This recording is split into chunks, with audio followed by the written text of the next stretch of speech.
is this that darkeneth counsel by words without knowledge?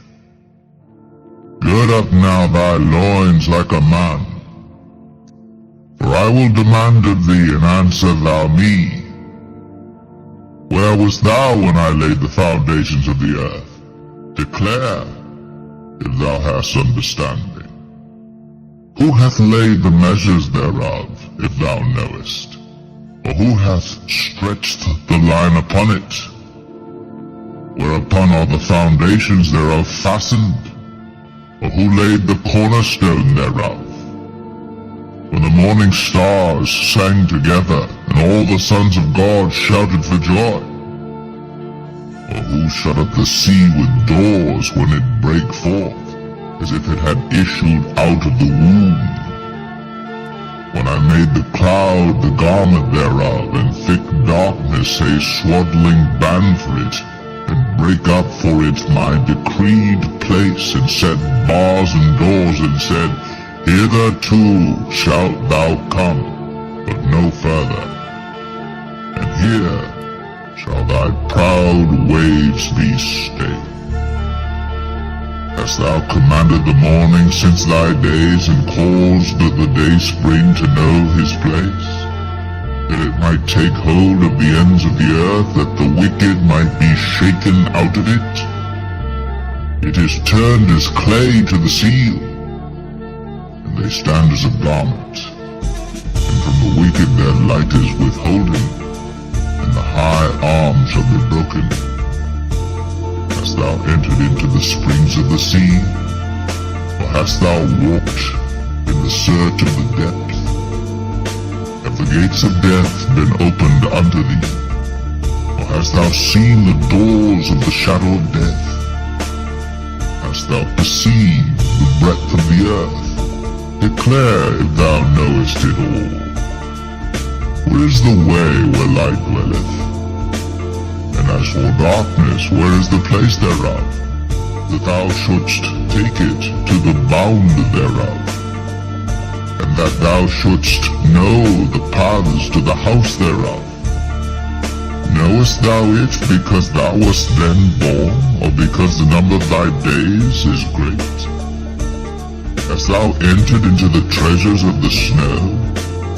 Or hast thou seen the treasures of the hail which I have reserved against the time of trouble, against the day of battle and war? By what way is the light parted, which scattereth the east wind upon the earth? Who hath divided a water course for the overflowing of waters, or a way for the lightning of thunder, to cause it to rain on the earth, where no man is, on the wilderness, wherein there is no man, to satisfy the desolate and waste ground, and to cause the bud of the tender herb to spring forth? Hath the rain a father, or who hath begotten the drops of dew? Out of whose womb came the ice, and the hoary frost of heaven, who hath gendered it? The waters are hid as with a stone, and the face of the deep is frozen. Canst thou bind the sweet influences of Pleiades, or loose the bands of Orion? Canst thou bring forth Mazzaroth in his season, or canst thou guide Arcturus with his sons? Knowest thou the ordinances of heaven? Canst thou set the dominion thereof in the earth? Canst thou lift up thy voice to the clouds, that abundance of waters may cover thee? Canst thou send lightnings that they may go, and say unto thee, Here we are? Who hath put wisdom in the inward parts, or who hath given understanding to the heart? Who can number the clouds in wisdom, or who can stay the bubbles of heaven, when the dust groweth into hardness, and the clods cleave fast together?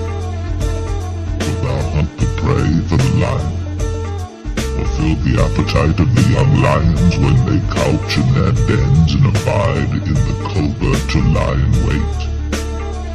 who provideth for the raven his food. When his young ones cry unto God, they wander for lack of meat. Knowest thou the time when the wild goats of the rock bring forth? Or canst thou mark when the hinds do calve? Canst thou number the months that they fulfill? Or knowest thou the time when they bring forth? They bow themselves, they bring forth their young ones, they cast out their sorrows. Their young ones are in good liking, they grow up with corn, they go forth, and return not unto them. Who hath sent out the wild ass free? Or who hath loosed the bands of the wild ass? Whose house I have made in the wilderness, and the barren land his dwellings. He scorneth the multitude of the city, neither regardeth he the crying of the driver. The range of the mountains is his pasture, and he searcheth after every green thing. Will the unicorn be willing to serve thee, or abide by thy crib? Canst thou bind the unicorn with his band in a furrow? Or will he harrow the valleys after thee? Wilt thou trust him because his strength is great? Or wilt thou leave thy labor to him? Wilt thou believe him, that he will bring home thy seed and gather it into thy barn? Gavest thou the goodly wings unto the peacocks, or wings and feathers unto the ostrich, which leaveth her eggs in the earth, and warmeth them in dust, and forgetteth that the foot may crush them, or that the wild beast may break them? She is hardened against her young ones, as though they were not hers. Her labor is in vain without fear, because God hath deprived her of wisdom, neither hath he imparted to her understanding. For time she lifteth up herself on high, she scorneth the horse and his rider. Hast thou given the horse strength? Hast thou clothed his neck with? Canst thou make him afraid as a grasshopper? The glory of his nostrils is terrible. He poureth in the valley, and rejoiceth in his strength. He goeth on to meet the armed men. He mocketh at fear, and is not affrighted, neither turneth he back from the sword. The quiver rattleth against him, the glittering spear and the shield. He swalloweth the ground with fierceness and rage. Neither believeth he that it is the sound of the trumpet. He saith among the trumpets, Ha, ha! And he smelleth the battle afar off, the thunder of the captains, and the shouting of the hawkfly. By thy wisdom, and stretch her wings toward the south. Doth the eagle mount up at thy command, and make her nest on high? She dwelleth and abideth on the rock, upon the crag of the rock, and the strong place. From thence she seeketh the prey, and her eyes behold afar off. Her young ones also suck up blood, and where the slain are, there is she. Shall he that contendeth with the Almighty instruct him? He that reproveth God, let him answer it.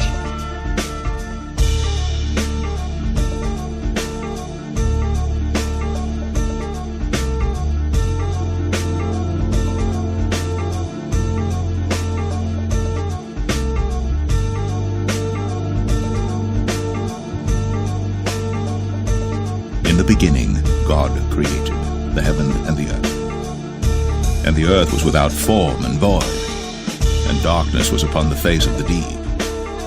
And the Spirit of God moved upon the face of the waters. And God said, Let there be light. And there was light. And God saw the light that it was good. And God divided the light from the darkness. And God called the light day, and the darkness he called night. And the evening and the morning were the first day. And God said, let there be a firmament in the midst of the waters, and let it divide the waters from the waters. And God made the firmament, and divided the waters which were under the firmament from the waters which were above the firmament. And it was so. And God called the firmament heaven. And the evening and the morning were the second day. And God said, let the waters under the heaven be gathered together unto one place, and let the dry land appear. And it was so. And God called the dry land earth, and the gathering together of the waters called he seas. And God saw that it was good. And God said, let the earth bring forth grass, the herb yielding seed, and the fruit tree yielding fruit after his kind, whose seed is in itself upon the earth. And it was so. And the earth brought forth grass, an herb yielding seed after his kind, and the tree yielding fruit, whose seed was in itself after his kind. And God saw that it was good. And the evening and the morning were the third day. And God said, let there be lights in the firmament of the heaven to divide the day from the night. And let them be for signs, and for seasons, and for days and years. And let them be for lights in the firmament of the heaven, to give light upon the earth. And it was so. And God made two great lights, the greater light to rule the day, and the lesser light to rule the night. He made the stars also. And God set them in the firmament of the heaven to give light upon the earth, and to rule over the day and over the night, and to divide the light from the darkness. And God saw that it was good. And the evening and the morning were the fourth day. And God said, let the waters bring forth abundantly the moving creature that hath life, and fowl that may fly above the earth in the open firmament of heaven. And God created great whales, and every living creature that moveth, which the waters brought forth abundantly after their kind, and every winged fowl after his kind. And God saw that it was good. And God blessed them, saying, be fruitful, and multiply, and fill the waters in the seas, and let fowl multiply in the earth.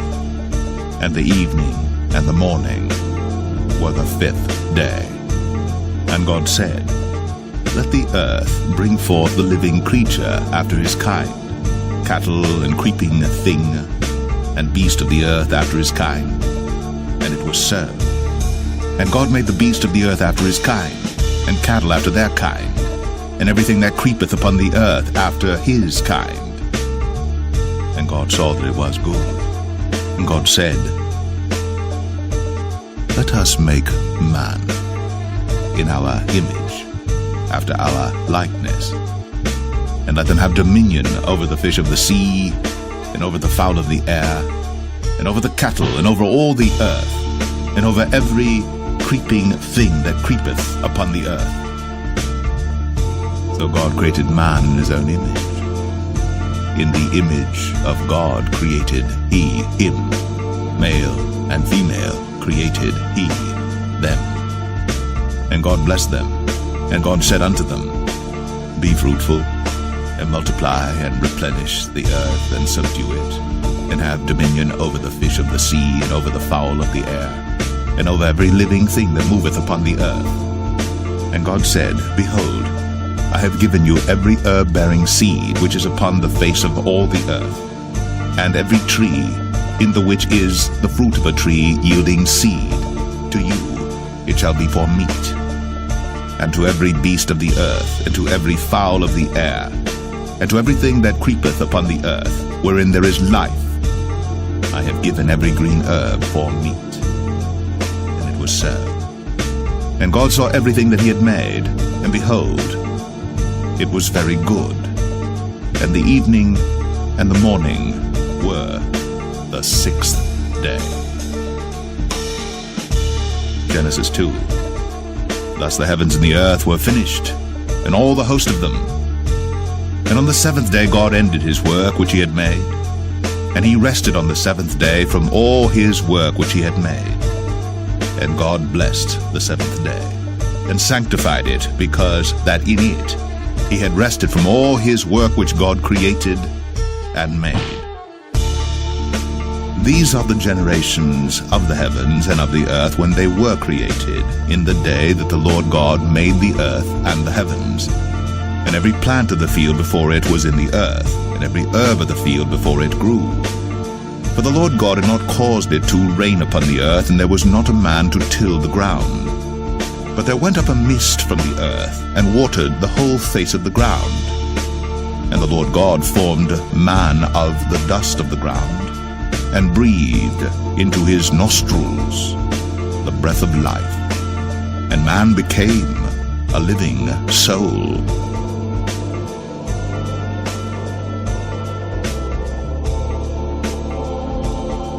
Who is worthy to open the book and to loose the seals thereof?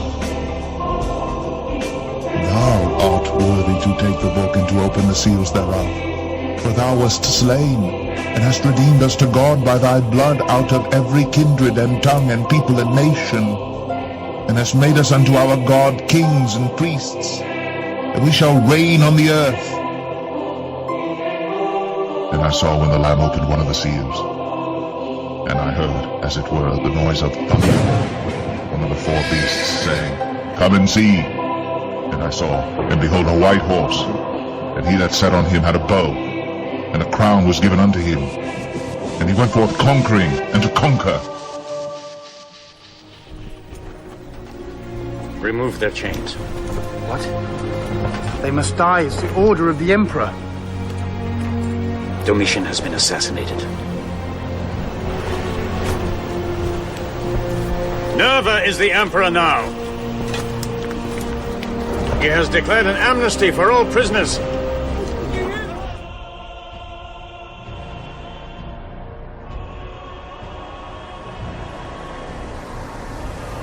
The first seal represents an arrowless bowman riding a horse. You've got a white horse, you've got a bowman. He's got a bow, but no arrow. This bowman riding a white horse is a vision depicting a time of peace for the Roman Empire, represented by the white horse, during the reigns of Nerva, Trajan, Hadrian, the two Antonines, and the first 3 years of Commodus. The spirit of heaven, the rider of the white horse, working through spirit agencies, the Christian community in this case, aimed for victory over the paganism of the Roman Empire. This was to be accomplished by rapid growth of Christianity through evangelism, the bow without an arrow, despite continuing persecution. It was finally accomplished, of course, when Constantine established pseudo-Christianity as the state religion in AD 312. It was in AD 96 that Domitian was assassinated, and he was replaced by a man called Nerva. But he was the first of what is called in history the 5 good emperors. They were good from the perspective of the world, from AD 96 right through to AD 182, or thereabouts. Within the bounds of the Roman Empire, there was virtually total peace and harmony, and men got on with their lives. The only problem was that the ecclesia was persecuted viciously. That was the only problem. So these 5 good emperors, so-called, might have given prosperity and peace to vast millions of people within the empire, but there was a small class of people who suffered dreadfully at their hands. And that was part of the process, actually, of the bowman sitting on the horse. The second of these so-called 5 good emperors was a man called Trajan. And he was a very capable warrior and proved to be a very capable emperor as far as an administrator is concerned. He ruled for 19 years, from 98 to 117, and was followed by Hadrian, the man who built Hadrian's Wall, obviously. And he was around at the time of the last Jewish rebellion against Roman rule, which was led by a man called Bar Kokhba, who was put down in AD 135, and finally Jerusalem was almost totally destroyed and ploughed as a field, and sown with salt and all that sort of thing. Hadrian was the ruler at the time. Then came the first of the two Antonines, as they call them. The first was known as Titus Antoninus. He was also known as Antoninus Pius. He wasn't pious at all. It was Pius, the way you spell pious, the way the Pope thinks he is. Now, this man was also a very capable ruler. He ruled for 23 years and was followed by Marcus Aurelius, another of the Antonines. Now, this man also was not only a very good warrior, but he was also a very good ruler of the empire. This is why the empire had peace. They had tight control, and there was no challenges, basically, for the throne. It was to change. It was to change in the rule of common